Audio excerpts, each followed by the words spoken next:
બનાસકાંઠા જિલ્લામાં ખાતરની અછતથી ખેડૂતો પરેશાન છે। અહીં કતાર લગાવી અને ખેડૂતોને ઊભું રહેવું પડે છે। ખાતર અને વેચાણ કેન્દ્ર પર ખેડૂતોની લાંબી કતારો જોવા મળે છે। દાંતા તાલુકામાં યુરિયા ખાતરની અછત સર્જાઈ છે।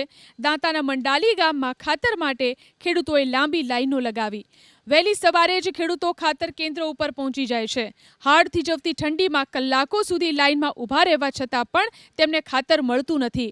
ખેડૂતોની માંગ છે કે સરકાર ખાતરની યોગ્ય વ્યવસ્થા કરે। સવારથી 100 વાગ્યાથી આ લાઈનમાં ઊભા રહેલા છીએ તોય હજી ખાતર ખાસ મળતું નહીં ને થોડું સસ્તું મળે છે એટલે લોકો બધા લાઈનમાં ઊભા રહેલા છે। આ લોકો કમસે કમ 500 સંખ્યા ઊભી છે, માણસો લાઈનમાં ઉડેલા છે, ખાતર મળે એવી પરિસ્થિતિ નથી। એટલે ટાઈમસર આ સરકાર ખાતર આ લોકોને મળી જાય પહોંચાડે તો પબ્લિક હેરાન થાય નહીં। એટલે આ ખેડૂત એકદમ બહુ તરાસ છે। ઊભા રહેલા છે લાઈનમાં।